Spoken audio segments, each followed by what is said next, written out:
اعوذ باللہ من الشیطان الرجیم بسم اللہ الرحمن الرحیم۔ امام بغوی نے معلم الترین میں حضرت ابن عباس، حضرت عطا وغیرہ سے یہ واقعہ نقل کیا کہ فرماتے ہیں کہ بنی اسرائیل میں ایک عابد تھا جس کا نام برسیسا تھا۔ وہ 70 سال سے خدا کی عبادت کر رہا تھا۔ نماز پڑھنے کے لیے اپنے حجرے میں داخل ہوتا تو 10 دن کے بعد باہر نکلتا، روزہ رکھتا تو 10 دن کے بعد افطار کرتا۔ شیطان لعین نے اس کو گمراہ کرنا چاہا، کئی داؤ پیچ گئے لیکن وہ گمراہ نہ ہو سکا۔ آخر اس بڑے شیطان نے سب شیطانوں کی میٹنگ بلائی اور کہنے لگا، کیا تم میں سے کوئی مرد میدان ہے کہ جو عابد برسیسا کو گمراہ کرے، اس کو کافر کر کے مارے؟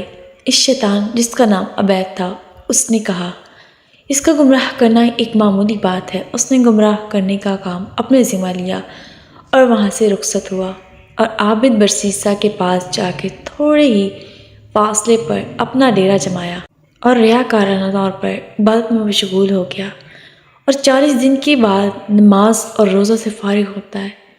ایک دن ایسا اتفاق ہوا کہ راہب برسیسا کو اس عبید شیطان نے بڑی محبت کے لہجے سے بلایا، لیکن برسیسا نے کوئی جواب نہ دیا۔ برسیسا نے 10 دن کے بعد نماز اور روزہ سے فارغ ہو کر باہر نکل کے دیکھا تو وہ شیطان عبید ہمتاً عبادت میں مشغول تھا۔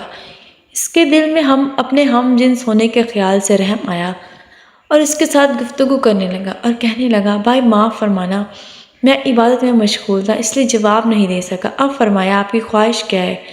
اس نے کہا، میں آپ کے حجرے میں آپ کے ساتھ مل کر عبادت کرنا چاہتا ہوں۔ اس عابد برسیسا نے کہا، یہ ناممکن ہے، آپ میرے حجرے میں داخل نہیں ہو سکتے۔ آخر کار برسیسا اپنے حجرے میں داخل ہو کر عبادت میں مشغول ہو گیا، اس کو اندر آنے کی اجازت نہ دی۔ اس کے بعد عبید شیطان نے بھی 40 روز عبادت میں گزار دیے۔ عابد برسیسا 10 دن کے بعد نماز روزہ سے فارغ ہو کر باہر نکلا تو دیکھا تو وہ شیطان عبید ہمتاً عبادت میں مصروف۔ تو اس کے دل میں یہ وسوسہ پیدا ہوا کہ میں نے ایسے عبادت گزار کو کیوں جواب دیا؟ عرب کا مقولہ ہے کہ الجنس یمیل علی الجنس، کہ جنس کی طرف میلان کرتی ہے۔ آخر کار اس نے ہم جنس ہونے کی وجہ سے اپنے حجرے میں عبادت کرنے کی اجازت دے دی اور دونوں ایک برس تک عبادت میں مشغول رہے۔ آخر عابد برسیسا نے اعتراف کیا کہ آپ عبادت میں مجھ سے بڑھ کر ہیں اور تواضع اور فروتنی اختیار کی۔ انہوں نے بڑی ریاست کی بات کی، یہ رب کے بہت قریب ہے۔ افسوس ہے کہ آج کوئی تحقیق نہیں کرتا کہ جس کو ہم ولی سمجھتے ہیں کہیں یہ شیطان ہی نہ ہو، اس کا نمائندہ ہی نہ ہو۔ آج کل ایسے لوگوں کی بہتان ہے، ان سے بچنا بہت ضروری ہے۔ جس طرح آج کل جاہل پیروں کا بڑا رتبہ دیتے ہیں کہ بڑے پہنچے ہوئے ہیں، خود بھی گمراہ ہوتے ہیں اور لوگوں کو بھی گمراہ کرتے ہیں۔ آخر کار عبید شیطان نے کہا کہ اب میں ایک اور دوست یا اپنے ہم مسلک کی طرف سے جا رہا ہوں، یا میرے پیر و مرشد کا عمر ہی اتنا تھا جتنا میں یہاں رہ چکا ہوں۔ عابد برسیسا نے کہا کہ اب میرا حال آپ کی جدائی برداشت نہیں کر سکتا، اکٹھے رہنے اور مل کر عبادت کرنے میں بڑا لطف آتا ہے، بہتر ہے آپ یہاں سے نہ جائیں۔ اس نے کہا، اب میں نہیں رہ سکتا، آپ تھوڑی بات کرتے ہیں، میں نے جیسے سنا تھا ویسا نہیں دیکھا۔ اب میں آپ کو جاتے وقت تاکید عرض کرتا ہوں کہ محض عبادت میں مشغول رہنا اور لوگوں کو نفع نہ پہنچانا یہ کوئی بڑی نیکی نہیں، حالانکہ لوگ وہ بہتر ہیں جو لوگوں کو نفع پہنچائیں۔ میں آپ کو ایک وظیفہ بتلاتا ہوں، جو بیمار آپ کے پاس آئے اس وظیفہ کو پڑھ کر لوگوں پر دم کرے، بہار فوراً اچھے ہو جائیں گے۔ اب وہ وہاں سے رخصت ہوا اور لوگوں کے گلے گھونٹنے لگا اور برسیسا کا نام لیتا کہ اس کے پاس جاؤ، تم کو آرام ہو جائے گا، ورنہ اس بیماری میں جتلا رہو گے۔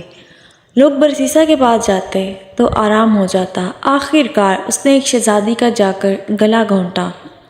وہ شہزادی بہت خوبصورت تھی، اس کے 3 حقیقی بھائی موجود تھے اور باپ فوت ہو چکا تھا جو اپنے زمانے کا بادشاہ تھا، اور اب حکومت کی بھاگ دوڑ ان کے چچا کے ہاتھ تھی، اور شہزادی کے بھائیوں نے بڑے علاج کرائے لیکن شہزادی کا کوئی فائدہ نہ ہوا۔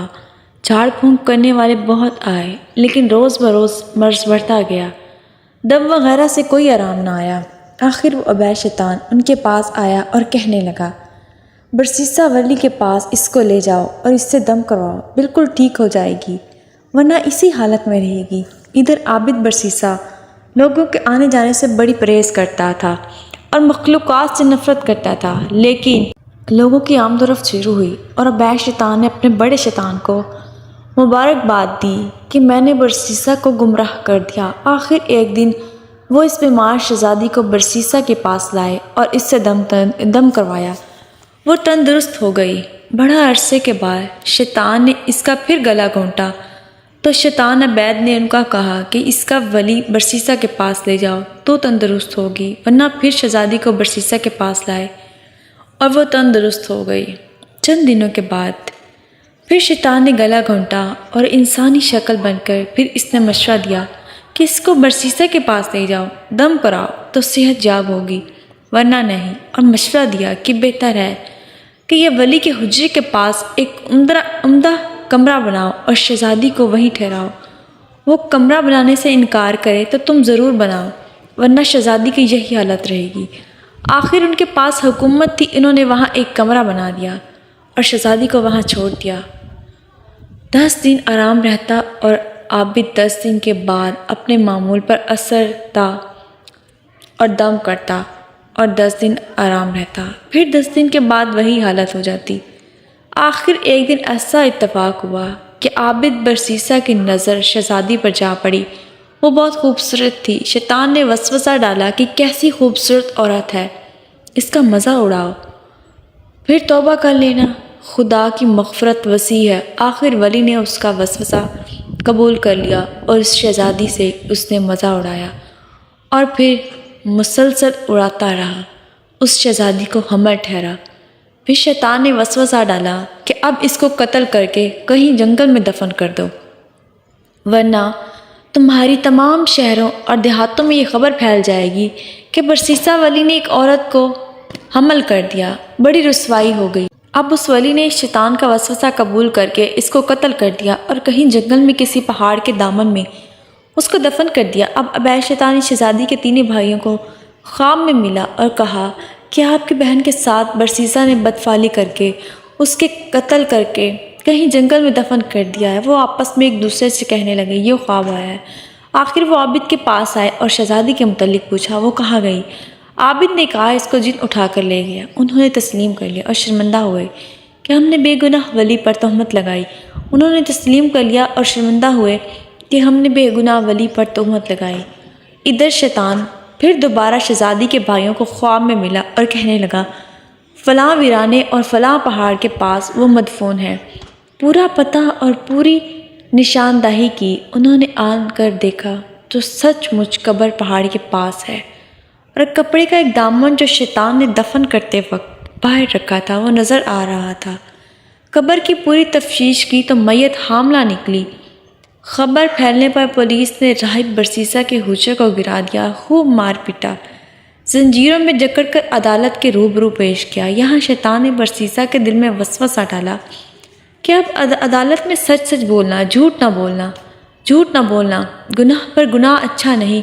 چنانچہ عدالت عالیہ میں برسیسا نے سچ واقعہ بیان کر دیا۔ عدالت نے پھانسی کا حکم صادر فرمایا۔ اب وہ پھانسی کے تختے پر کھڑا ہوا تو ابے شیطان عابد کی شکل بن کر سامنے آیا اور کہنے لگا تم نے تمام ولیوں اور بزرگوں کا بیڑا غرق کیا اور ان کی عزت خاک میں ملا دی، اور کہنے لگا میں وہی عابد ہوں جو تیرے پاس رہ چکا ہوں۔